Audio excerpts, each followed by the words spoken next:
Hello, I'm Ed Fuquay, Young Adult Librarian Extraordinaire here at Woonsocket Harris Public Library. And I'm Michaela, human being here at Woonsocket Harris Public Library. It's another exciting episode of Booktalking.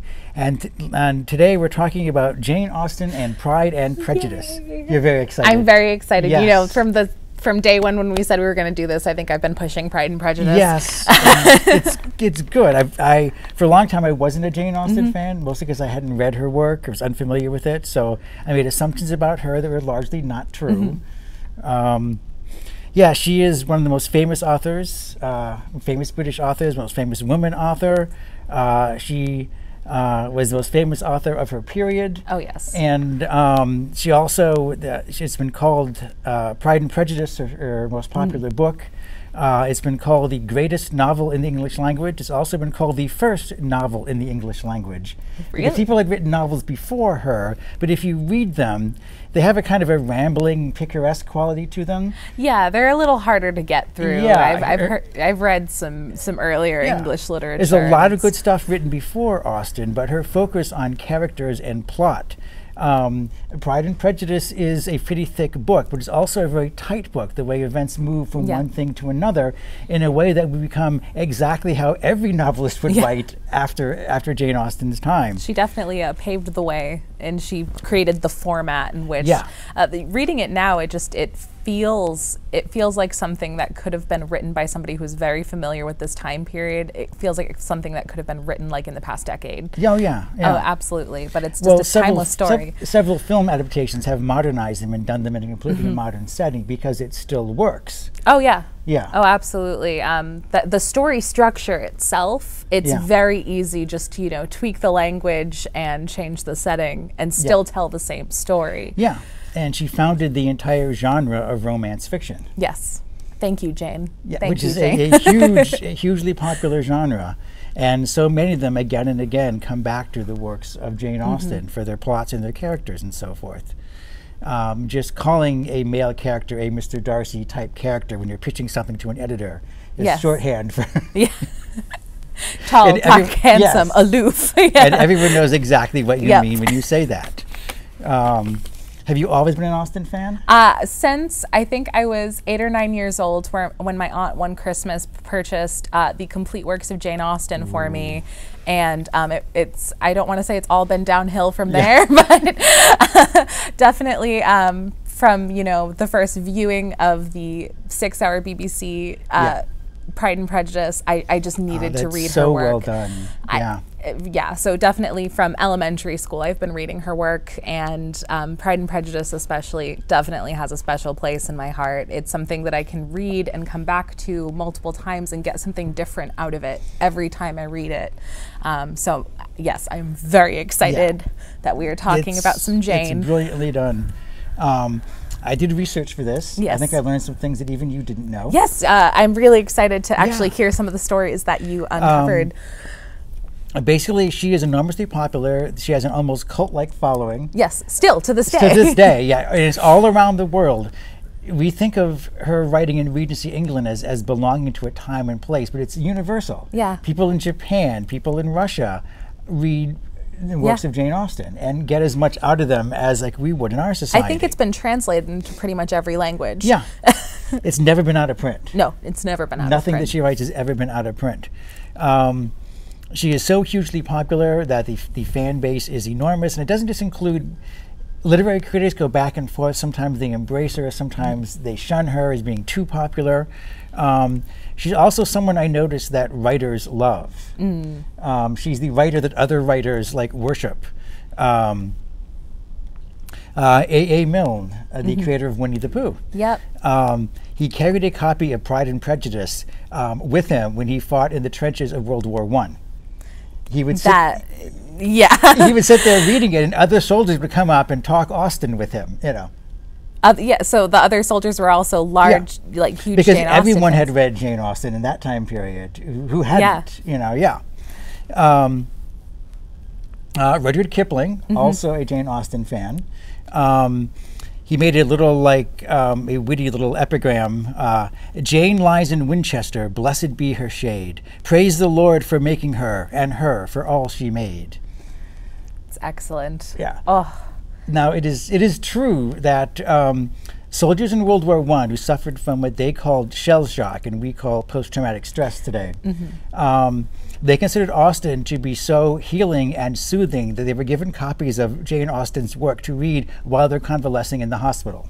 Well, it does make sense because she writes about this kind of beautiful romanticized version of Regency England where, you know, it's the bubble that we were discussing last time. It's the bubble where, you know, everything inside of this bubble, it's good. There's a certain set of rules and everybody adheres to this set of rules, and you know very clearly what happens when you know, don't follow these rules, and it's very proper and beautiful and sparkly. So I understand why soldiers would have been given this, because what a juxtaposition, what a distraction from what they're enduring. And she's also describing a world not unlike the world they will have to integrate themselves back to when the war is over. Yeah, it's therapeutic to read her. Yeah, so much so. Kipling also wrote a short story called The Janeites about World War I soldiers who felt like their life had been saved by Jane Austen books. And they formed a secret society inspired by the Masons, but surrounding Jane Austen. See, I want the movie adaptation of that. Where's my movie adaptation? That would be something I would watch, you know. Yeah. I'd sit through 3 hours of that happily. Yeah. Virginia Woolf once said that Jane Austen wrote the first female sentences in the English language. Yeah. I'm not sure if sentences can be gendered, but to Virginia Woolf they could. I'm not going to argue with her. Just the voice that she had, she gave voice to her entire gender.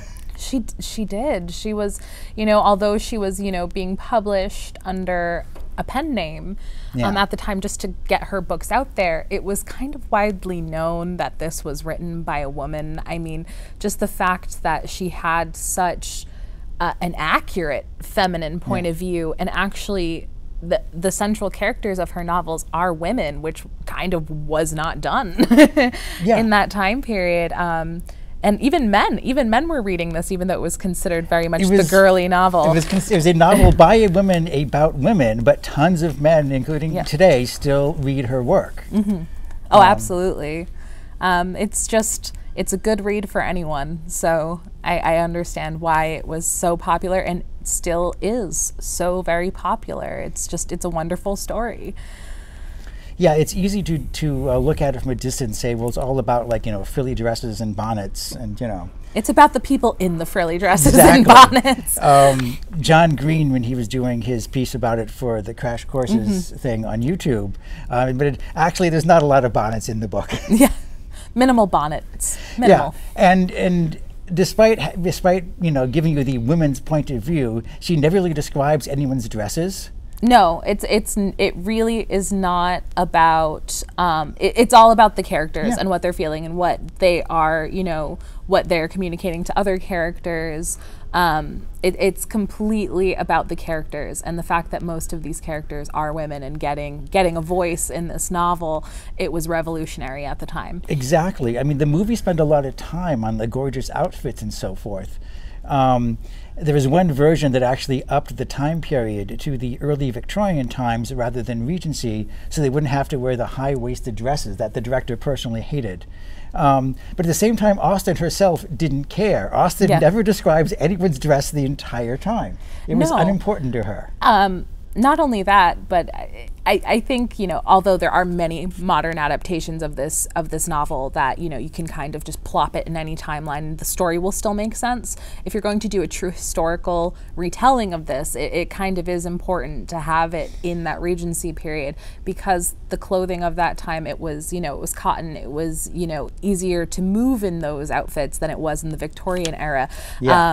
And there was less importance on, there was less vanity overall in the Regency period. Plus, they discuss how physical of a character Elizabeth is. She is a character who enjoys a lot of exercise, which is really strange for a woman of that time.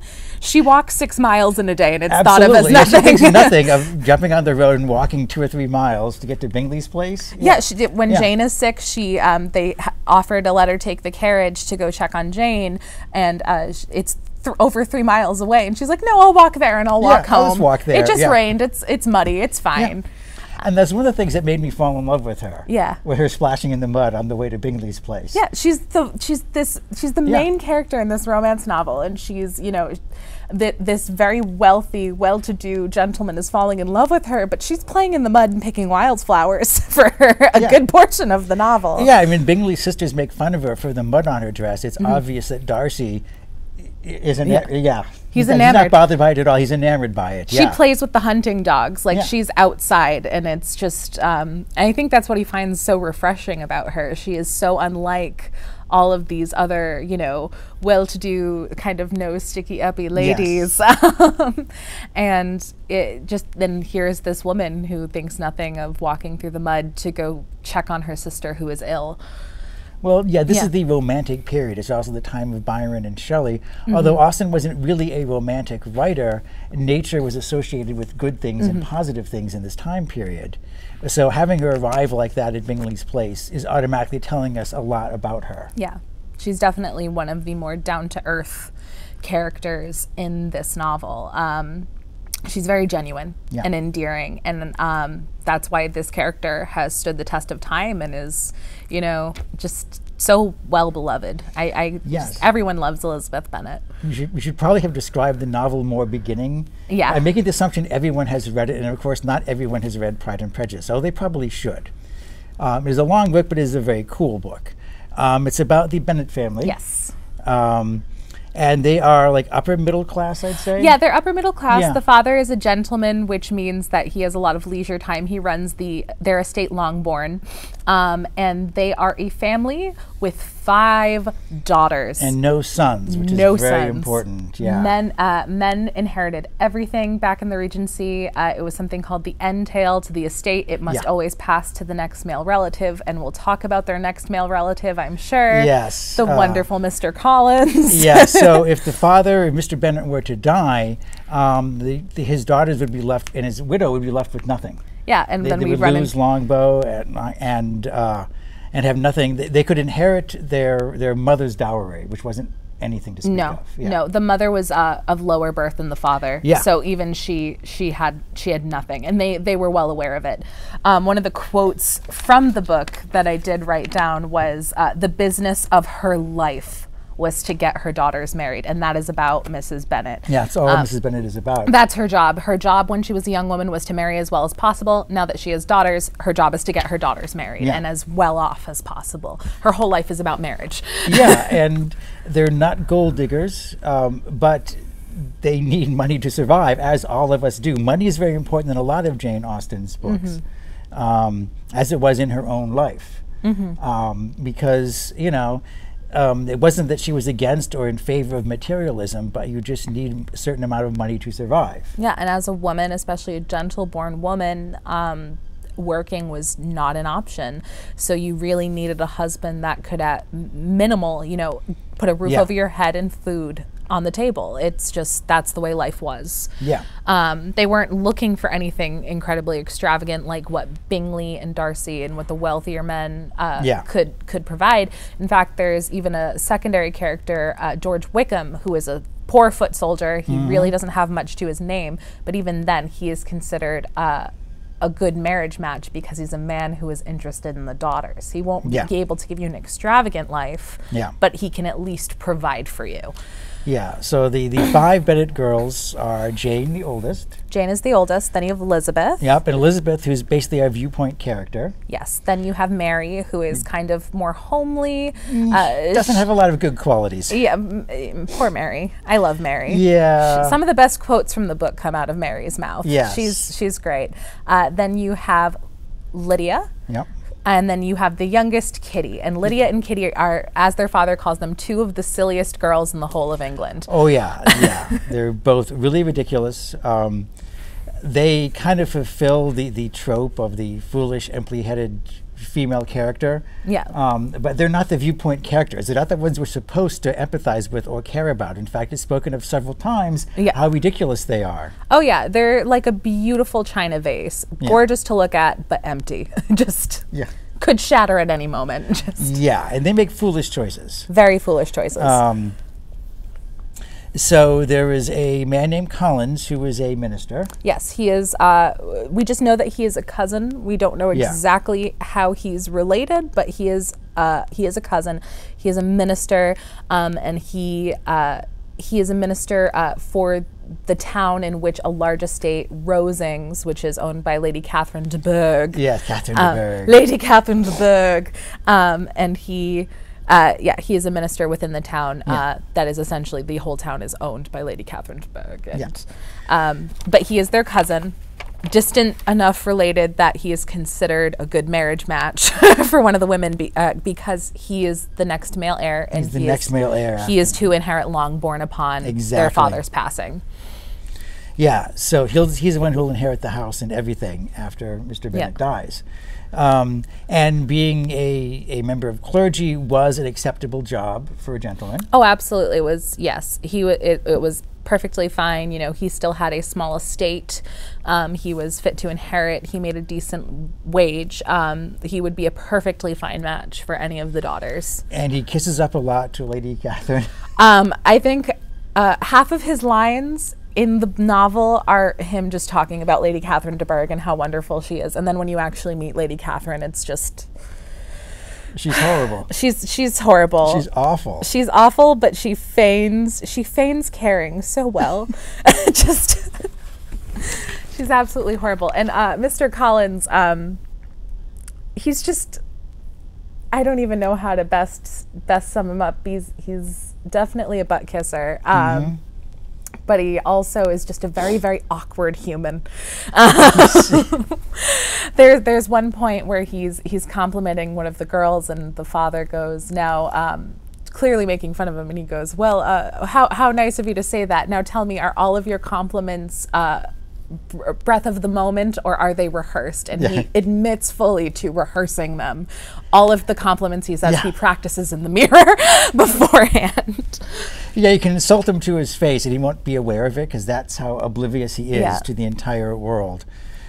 He's not an evil person, but he just has no good qualities whatsoever. Yeah, you do not root for him. No. I have a quote from the person that he does wind up marrying, who winds up, who he actually, after being rejected by Lizzie, as Jane has been flirting with Bingley, who is a very, very wealthy... flirting with Bingley, who owns a rather nice place near theirs. He's much better off than they are. Renting. He's not even owning it. He does not own it. He rents it, which is a main point of contention between him and his sisters. Because as we were discussing in our last book talk, was your status in life, if you were a woman, was the status of your closest male relative. And if you did not own land, you were just slightly lower on the status line. So the sisters the entire time are nagging him to buy a castle, just buy a manor, get it over with, own the land, but he's renting. So Jane has been flirting with him. They're probably going to get engaged. So the mother, of course, foists Collins off onto the next oldest, which is our main character. Elizabeth is, Yeah, Collins proposes to her and is stunned when Elizabeth rejects. Oh, absolutely. He doesn't understand. The entire time he's proposing, I believe the line he uses is, I am proposing because I believe it will add greatly to my happiness. To which she shuts that down pretty quickly. She can't take it seriously, No, and then her mother, of course, is going to force her to marry this very ridiculous man. And the only reason she's permitted to not go through with this terrible marriage is her father kind of gives her permission as an out. The exact quote, which is in volume 1, chapter 20, page 78, an unhappy alternative is before you, Elizabeth. From this day you must be a stranger to one of your parents. Your mother will never see you again if you do not marry Mr. Collins, and I will never see you again if you do. Which is kind of just amazing for a parent of that era. That's, And I think it just kind of speaks to how ridiculous the character of Mr. Collins is. But then he winds up basically marrying Lizzie's best friend, who is Charlotte Lucas. She's a spinster. She's 26. How could she not be married? Exactly. It's kind of Charlotte's last shot for a husband. And Charlotte does say in chapter 6, happiness in marriage is entirely a matter of chance. If the dispositions of the parties are ever so well known to each other or ever so similar beforehand, it does not advance their felicity in the least. They continue to grow sufficiently unlike afterwards to have their share of vexation, and it is better to know as little as possible of the defects of the person with whom you are to pass your life. Which is a grim statement, but for her situation, it's horrible. But at the same time, that was her lot in life. That was the way it was. Yeah. Charlotte, I feel like, is the most realistic character. Yeah. In the novel, she's not considered a great beauty, but she does come from a very good family. Yeah. She's a very nice, very humble, very pious woman. And yeah, she winds up married to Mr. Collins because it was her last shot.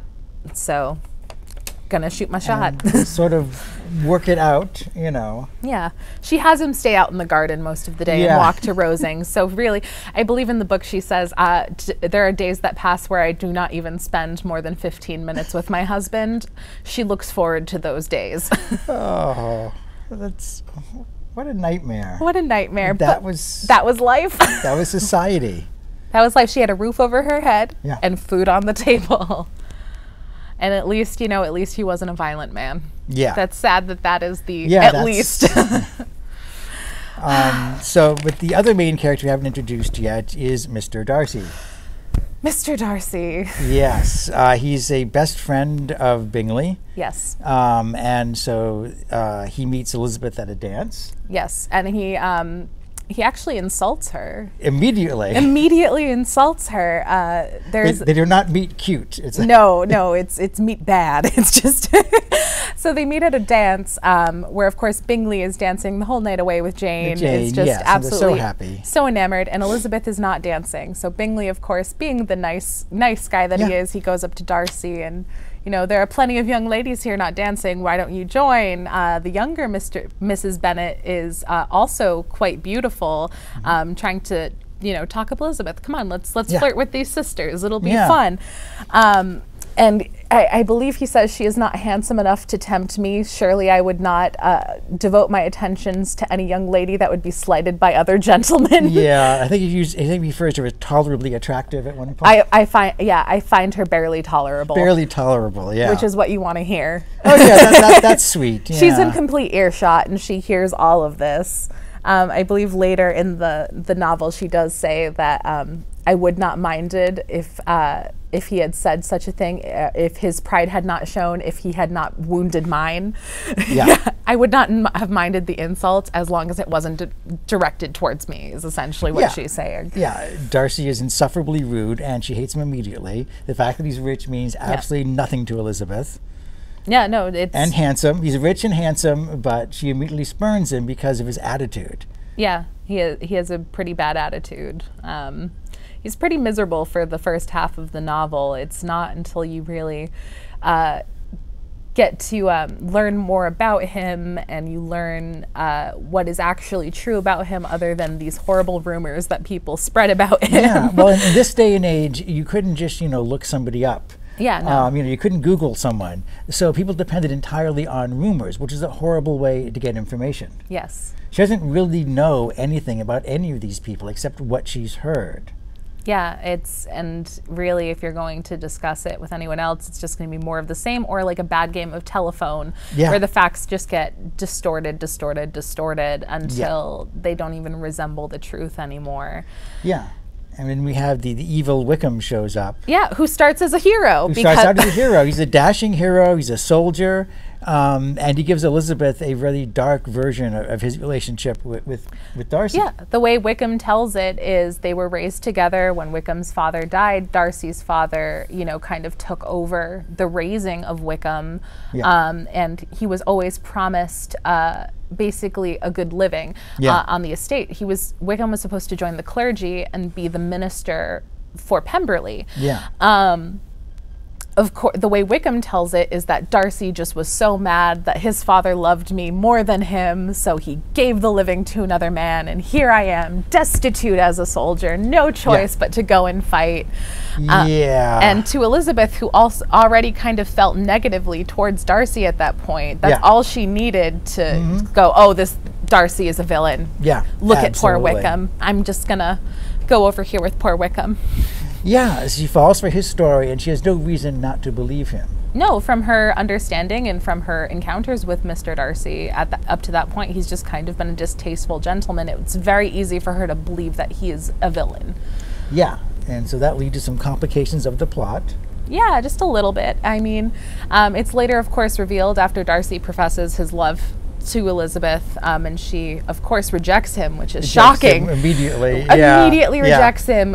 He finally lowers himself to propose to her. Yeah, he loves her despite the inferiority of her birth, I believe. Once again, he's great with words. Yeah. he's really great at wooing this woman. He loves her despite the inferiority of her birth and how terrible her family is. Yeah. And she immediately rejects him, citing that it was supposed that he was the reason that Bingley did not propose to her sister, who is very deeply in love with Bingley. And also she cites these terrible things that he did to Wickham. Yeah. He, of course, immediately goes home and writes a letter, which I know you discussed that last week, yes. Instead of actually saying what's on his mind, he rushes home to write a letter about it. Yeah, like mumbling, like, I must defend myself. Oh, I must pen this letter. Of course, telling his side of the story, because he cannot, to her face, say these things. And Wickham is a true villain. He had a lot of gambling debts. Oh, yeah. He, instead of becoming part of the clergy, he didn't want to join the church. He just wanted to basically drink and gamble his way through England. So Darcy was like, okay, I'll give you the money that you would have made in this position. I'll give you £3,000, which back then was an enormous sum of money. And when the money ran out, Wickham came back looking for more money. More money, yeah. When it was, kind of proven that he wouldn't receive any more from Darcy, he sets his sight on Darcy's younger sister, who is 15 years old. Yeah. And tries to get her to fall in love with him and elope so he could get her dowry, which would be £10,000. Yeah. When it's made clear that he will not receive any of the money, he, of course, absconds immediately, runs away, joins the militia, and leaves this poor 15-year-old girl completely devastated. Absolutely destroyed. So he is truly a wicked, wicked man. Of course, he does more wicked things because that's what the wicked do. Yes. And as we were talking about how silly Lizzie's younger sisters are and how Wickham apparently really likes them young. He basically does the same thing to the youngest sister, Kitty. But she really doesn't have any money, so he's just going to ruin her for the sake of ruining her. Yeah. She runs away with a man, and it effectively will ruin the rest of the family. Yeah, the shame of it will None of the daughters will wind up married. They'll all wind up destitute. They're all tainted now. They're all tainted. The actions of one reflect on all. And of course Darcy comes and he's the hero, and he saves the day. He forces Wickham to marry Kitty. He pays Wickham off. He brings Bingley back. He lets Bingley propose to Jane. He makes everything right. And then once he's redeemed himself fully, that's when they come together. That's when he's considered worthy of Elizabeth. Yeah, the book is mostly told from Elizabeth's point of view. We never get inside Darcy's head, but we are allowed to see Darcy doing things where Elizabeth is not present. Yes. So we, the reader, know that Darcy isn't as bad as Elizabeth thinks. So we go to the book knowing Elizabeth is at least partly wrong about him. Yeah, well, that's the prejudice part. That's the prejudice part. They both have to overcome flaws. I felt bad that Elizabeth had to apologize for the way she acted earlier in the book. She really does logically, but that must have been so painful for her. Oh, I know. It's just, it must have been incredibly rough, but that's, in a way she was wrong. The thing is, every action she takes, everything she says, it all feels justified in the moment. It's just, partially the issue is the society they live in and the fact that most of her information was coming from rumors. Yeah, exactly. But she does. She apologizes. She lowers, she learns to not be so prejudiced towards him, and she learns to let her pride. She lets her pride take a hit. Yeah, exactly, and his pride too, of course. Of course, yeah. He had started it on a very high horse, and in the BBC adaptation, the 6-hour one, they have a shot that's not in the book of Darcy stalking through these filthy, mean streets of London. just to show that he is a man of the world and take charge and a man of action and so forth. It's funny, I found one of the few surviving letters of Jane Austen, because her family burned almost everything. There's a quote about Pride and Prejudice that she wrote after finishing it. She said, "The book is too light and sparkling, it needed shade." So Jane Austen actually thought Pride and Prejudice should have been darker. Yeah, well, that would have been a very interesting rewrite. I see it as perfect the way it is, but anything that artist wants to add to it. Authors are never satisfied with their work. Coming to it myself, the thing that I like best about it is the dialogue. The dialogue just sparkles, it just crackles. Oh, every word is chosen perfectly. It really, it's a work of art, this novel. Yeah. It's absolutely a work of art. Yeah, writers study it to learn how to do dialogue. Yeah. And several times there are conversations where every word has double meanings. Yep. People never say exactly what they mean. They always say something else. And so she demands that the reader read into it. Oh yeah, you have to work to understand Pride and Prejudice. And it's one of the reasons why people love it so much, is that they have to invest themselves into it. And once you do, then you're a part of it. Then it's your world. It's definitely a book that if you're going to read it, I recommend setting aside a weekend, because once you dive in, you need to just dive in and just really, really let the book take over. Yeah. It's definitely one you read until your eyes are red and tired and dry. And John Green, in his analysis of the book, used a phrase I hadn't encountered before, free indirect discourse. Which is the writing style, the narrative style that Jane Austen chooses to write in. And she was the first person to really do this. The book doesn't have a narrator. They're inside of Elizabeth's head most of the time. But there's also a lot of stuff where she just writes things. And the tone that she writes reflects the emotions of the people. The language in the prose text reflects the emotions of what's going on. As if the entire book is Elizabeth. And when you read the book, you become Elizabeth. That is what it feels like. Yes, you're integrated into it, so it becomes a part of you. And that's why the deep love and passion so many people have for it is that they feel very close to Elizabeth, and indirectly close to Jane Austen herself. Yeah, well, it's just when you read it and you learn more about Jane Austen's life, you very much see that Elizabeth is the character. She is the character.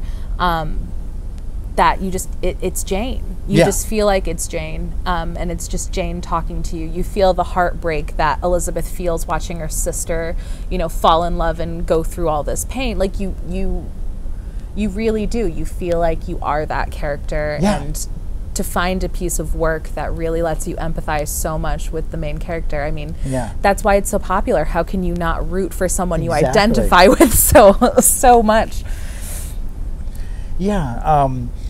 One thing is, when you read history books, they always say things like, marriages were arranged in those days and things like that, and nobody married for love and so forth and so on, which was true. But at the same time, human emotions have never changed since the dawn of time. People still fell in love. People had good marriages and bad marriages, and society may have pushed things in a certain direction, but people are always the same.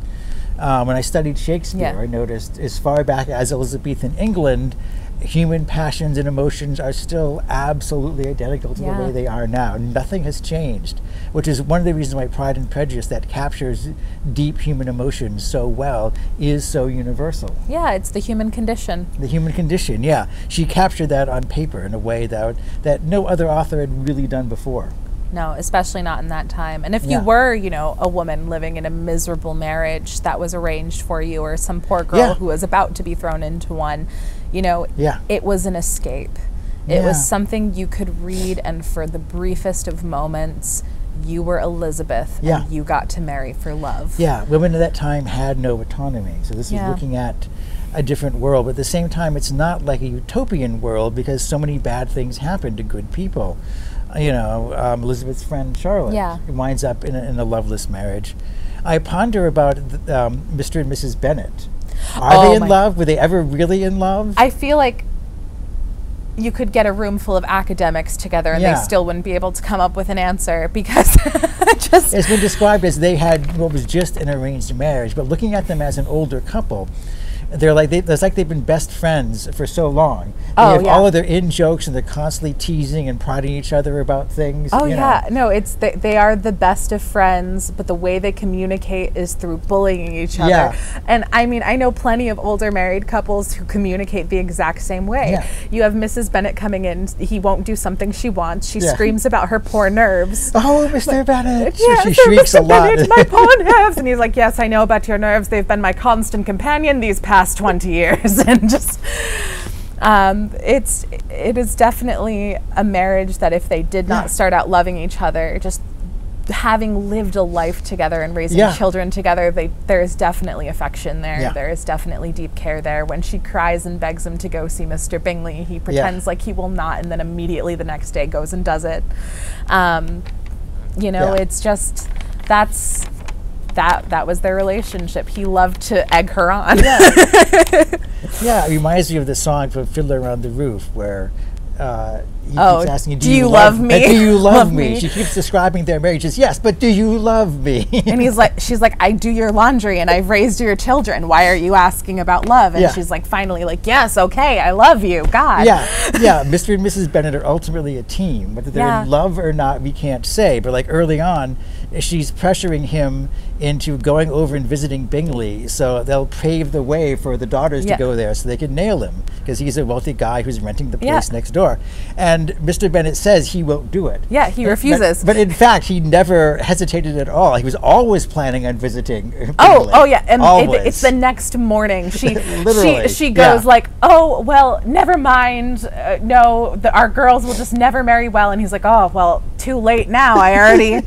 I'm gonna go have tea there this afternoon. Sorry, I guess we cannot escape the acquaintance. I know I'm paraphrasing, but that's what happens, and it's wonderful. I like it. It reminds me of my grandparents. I jotted down so many notes. I know. This is a period where women's happiness was not prioritized. No. But being written by a woman about women, everybody wants to be happy. Again, that's the universal feeling that you have. Elizabeth, after she realizes that she's been wrong about Darcy, she sees a flaw in herself, and I think she says, I only knew myself at that moment. Yeah. So she gains tremendous self-insight from recognizing that she has a character flaw that she has to overcome. So it's the heroine's attempts to make herself better, to improve herself, is also very endearing to the audience. Yeah.